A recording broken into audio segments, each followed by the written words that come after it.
And how much did that week of, well, not week, the 10 days of practice leading up to Europe and that trip help out with, getting started now? I think for everybody that was here, a lot. Like, I think Christina felt like she was taking water through a fire hose, but we told her it was going to be that way. She wasn't here for those workouts.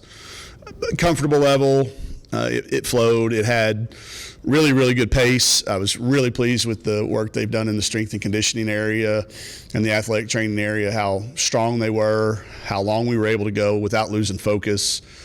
And it is a result of having those 21 days that we had. 10 in prep and then 3 games and all that travel time.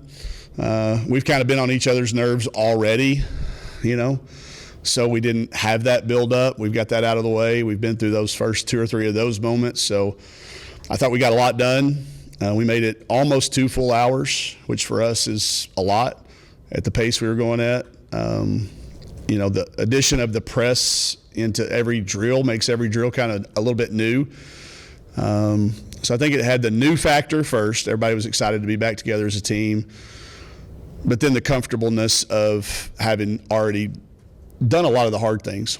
So I think we're a little bit ahead of people who didn't have a foreign tour. And like I told them yesterday, now the goal is to stay ahead of them, take advantage of those days we had. And then, of course, it's no secret that last year, just in part of the stretch, that confidence was an issue with the team. How has, the staff worked on in the offseason, just kind of building that up? We changed a lot of things. We talked a lot about some of the things that environmentally had happened over the course of the year, and we've improved in a lot of those areas. We've got new faces, too, that help that. Having Sasha back helps. Having a kid like all of our freshmen that have come in helps.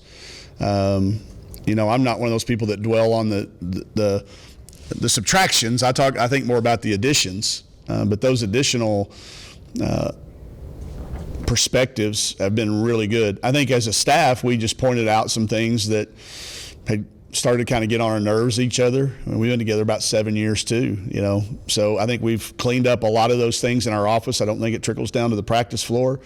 I think we've cleaned up way we go about doing things and words that we use, a lot more intentional. But I take it all back to the players because they're the ones doing it. They talk to each other. I don't think they talk to each other differently. They accept it, they take it better than maybe in the past. They took it personal. This is more about the team. And I think because what we had this summer, we were able to get to that point a little bit faster than we were last year. And confidence, as you said, right now is high. We played really good over there there were other college teams over there too playing the exact same opponents we had. And I know you can't compare scores, but you can compare scores.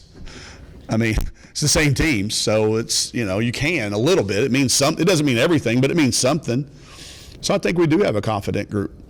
Coach, with the addition of the press into the system, I know we talked about it a little bit before Europe, but how comfortable do you feel the girls are with it now going into the season, because you had that time to implement it a little bit in those Europe games? And then it seems like Michaela was talking about it. She seems everyone seems excited about it and to use it this season.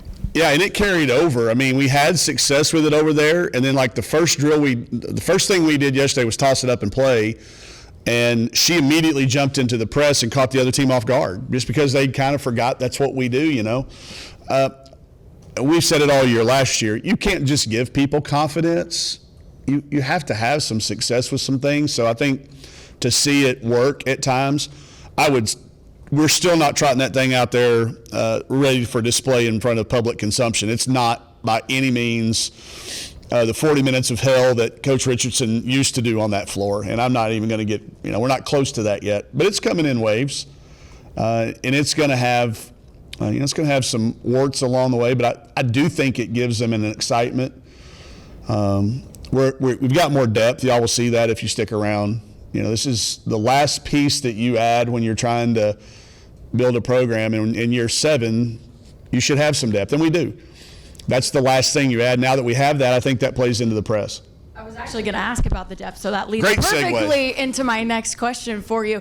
it's got to feel good as a head coach to, have Sam sit up there and say it takes the pressure off of some of us to know we don't have to play a full 40 minutes, that we have other people that can come in and take that load off of our shoulders. How good does it feel as a head coach to say, yeah, we have that depth, and I feel good about using it too? Yeah, well, and Sam and those two that were in here, those are the two that were the brunt of it last year. Like, during the dead ball, they'd be looking at me pulling their jersey. And I would not make eye contact. It'd be like, what? What? I'd just be looking at focus my attention someplace else. But yeah, and for them to know that and to say that out loud, to know that what Carly Keats and Talia have immediately brought to us, and they've seen it. They know, Mac and Sam know they can play X percent harder and get X more minutes of rest. I don't think we ever have a group of kids that look at the minutes played and care. I think they want to play as many as they're needed. And I think now they know they can be more productive in fewer minutes, and I think they're starting to see how that balance can be one of the advantages we can create. There's, in this league, and I'm not dismissing non-conference play, but y'all all know we're looking to try to figure out the best way we can compete in the SEC. To create an advantage in this league is really hard. And I think one way we can do that is with this team, with the depth and with the speed. And, people have already said that we're kind of hard to prepare for, but now you're going to have to prepare for the press too. On top of that, I think we're going to steal a lot of practice time. And I want that to be maybe an advantage that we do have when it comes, time for SEC opponents. Mike, when a program has success, of course, then expectations come after that, pressure comes after that. After what you guys have done the last couple of years and then not making it last year, how do you deal with the pressure, or is there pressure this year that we have to get back to the tournament? We always put that on ourselves. So there's nobody from the outside. They can try. I mean, we're all living in 2023. We know that is going to happen. But we have always been grounded in reality with our kids, and everybody can be entitled to their own opinions. I'm okay with that. I have no problem with it. Just not your own facts. Your facts are the facts. And I told the team yesterday as we start, there's 2 teams in this league that have been in the top 50 in the net the last 5 years. Sorry, 4 years. Last 4 years. That's what we're talking about, the most recent year, max years. 2 teams. And I guarantee you if I'd asked y'all that question earlier today, y'all wouldn't have picked 2. But it's us in South Carolina. So I'm going to keep reminding them of that we have had great consistency, but consistency is not really rewarded in 2023 anymore. How you finish, where you finish that last game does matter, and we know that. And we also know how close we were to that happening last year, and I think it really taught us some valuable things. So there won't be any more added pressure, but it's the same that's always there, because they know the difference in playing in the NCAA tournament and not. So we talk about it. We embrace it all the way through. We started talking about it in Greece. I think the more you talk about it, the more you're able to handle it. It's not easy, but I don't think any of us signed up for it thinking it was going to be easy. So. And then the Farmington girl. How has Jenna transitioned? The Farmington girl, yeah. The Farmington girl. Since Jenna. That's what I call her too. I don't even know her name. Since Jenna stepped on campus to first official day of practice yesterday, how has she transitioned? And do you think that she can play a legit role this year as a freshman? She's not changed one bit. She is the same kid that she's been since I met her. Just, Coach, what do I need to do? How can I help the team? There's maintenance, there's high maintenance, there's low maintenance, and then there's Jenna. It's just, she just is just steady. And the way she played over there, you might think she would have changed, but she hasn't. She's just gone out, continued to, shoot the ball when she's open, rebound it and defend when she's asked to rebound and defend. I think she has a naivety that I hope she doesn't lose. I hope she doesn't listen to this press conference. I am not going to put any limits or anything on the kid because it changes when you get in the SEC. That's just, and we have 5 or 6 non-conference opponents this year that's going to test us. Y'all can look at the schedule and figure out who I'm talking about. We're going to know how good we are or aren't before Christmas. And until she gets up into that, I'm not going to try to evaluate. I just keep showing up, keep doing how you do it, keep going about your business. I think we all knew, those of y'all that followed her last couple of years up here, she's mature beyond her years. That goes back to her support system, her parents, her family, Coach Johnson, what he does at Farmington. It also does not hurt that we literally talk all the time about offense, because I run stuff they run. Okay, don't get it twisted. They don't run stuff we run. I'll go over there and watch them and Coach Taylor on the boys' side, and I'm like, whoa, that's a good set. I'm going to put that in. So I think that transition has helped her a lot too, because it's not like she's learning a new system. She's learning a new language. It's different terminologies, but you always see that moment click in her head. She'll go, oh, this is what he's really meaning. And that's why I think her transition may happen faster than, say, for Talia, because it's all new for Talia. It's all new for her. I think the fact that Jenna got herself and her family was able to get her into a situation, she's been preparing to be a freshman here for the last 2 years. Y'all will get a chance to talk to her and her parents. When they made that's a hard decision to move, to get over here, but that was talked about. We want her to be ready to play as a freshman. We'll see. But if she keeps doing what she does on the floor in practice, then it will translate. I was going to talk about the intensity of being able to start the fall camp, having those practices prior to the fall camp and not really, like you said, having to stop to go over things. Yep. How much do you think that's going to help you heading into this season? I hope a lot, because we're focusing on that. Like yesterday felt like you were reviewing for a final exam or something. Hey, remember what we did? 5 minutes, boom. I had 15 minutes on the practice schedule, and after 5 minutes I look around like, well, they got it. So that right there made up 10 minutes of a practice schedule that I going in thought, and I thought I was being generous. And then the next drill, same thing. Hey, let's review our defense. And we didn't have to have very many reps. If that can continue, then you can start focusing on extra shooting in practice, really monitoring their legs and making sure that the first scrimmage game, you're looking at all these benchmarks down the line. If you don't have to, and I hate to use the word waste, but that's the only word is, if you don't have to waste time in practice every day reviewing something from the day before, you can build and you can focus on special situations and little things.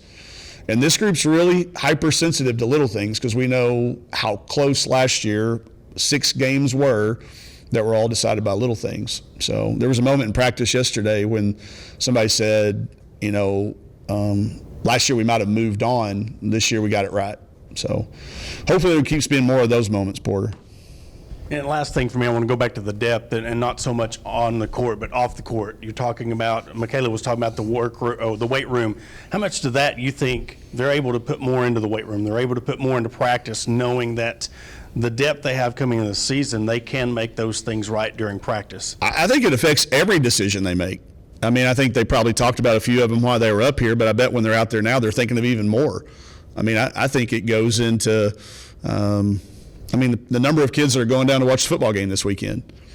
If they were mentally and physically whipped because we'd had 5 days of grueling 3 and 4 hour practices, I don't think any of them would have gotten in a car and gone down and supported our football team. None. But it's going to be a bunch of us going down there to support, and we're going to try to catch the Wings Aces game too while we're down there. But I don't think those kids would have done that if they were so beat down tired after 5 days in the weight room, 5 days of classes. And again, I'm just drawing on past teams. I think it allows them more time to spend off the floor. It allows them more time in the weight room, in the conditioning room. They eat in the Jones Center together. You're never going to see a pod of 14 girls walking around on a college campus doing everything together. But, man, we see 4 and 5s and 3s and 4s and nobody ever alone. We have a couple of people that like their time and space, and we give it to them. But I think it's got benefit all the way down to every aspect of what they go through as a student athlete in 2023. Dudley? The Fayetteville girl.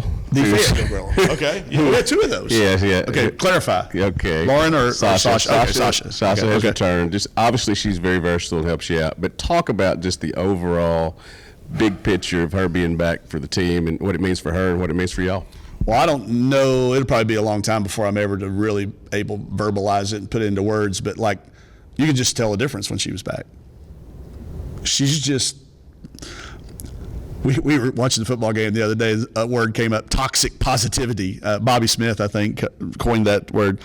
She's not toxic positivity. Like, she's not just being positive to be positive. She's just positive. She's a positive kid. And she's been through things that some of us haven't, and she's got an appreciation for it. I just think she has a way of adding to the moment when it needs to be added to, and taking away from the moment it needs to be taken. She knows the right thing to say at the right time, and we were missing that. We missed her in so many ways, but just her presence back. It'll be a full year before we can probably quantify it, but it impacts, going back to something I just said to Porter, I think it impacts everything we do. I think our reunion that we had for the 25th anniversary team, I think she helps make that better, because she just is like, oh, y'all played? Oh, it's so nice. You're Christy Smith. And just the way she goes about things, the look that she has on her face, the way she attacks drills. She's got some competition this year. She's always been, those monitors that we wear to track how hard they work and their load. She's always been 75 points to 100 higher than anybody we've had. Yesterday, she's had some serious competition from 3 or 4 places, and I think that's that.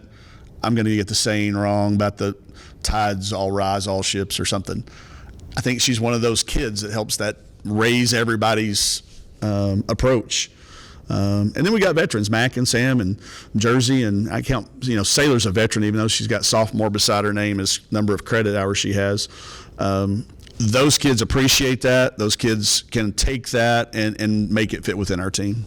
Yeah, obviously great talent, but how much better is it going to be for her that she has these senior guards around to, kind of, for lack of a better way, teach her how to play major college basketball? She won't realize how valuable it is until probably 2 or 3 years from now. We see it on a daily basis right now, that they can give her not only words, but they can go out and show her. It doesn't do me or Coach Todd any good to tell her anything, because if Mac and Sam say it to her, she's going to believe them, and she should, because they're the ones that have done it in this league and at a very high level. So I think Talia appreciates it right now, but I don't think she will fully grasp it until they're both gone. We didn't know for sure whether Mac would still be here when we were recruiting her. We thought she might be, but you never know. But now that you've got those 3 kids, and y'all, you're going to add Carly Keats to this conversation after y'all see her play. Those 4 guards going at each other every day in practice, I don't care how we split them up, they get SEC level guarding each other every single day. And that's going back to the depth question. We don't have to have our guys' practice team out there. It can be red versus white or gray versus red, or however. That is an invaluable, it's a hard thing to quantify how valuable that is, but the fact that they can do it every single day, and if you don't, you're not going to get open, or they're going to take it from you. So I think she understands it now, but I think she'll appreciate it way down the line, Dudley. Mike, following up on that, when you talk about Mac and Sam maybe not playing 38, 40 minutes, how do you think it'll look? Because both of them are used to having the ball in their hands. If they're seated and you have Talia, do you have a sense on how that rotation is going to look, or what you might prefer?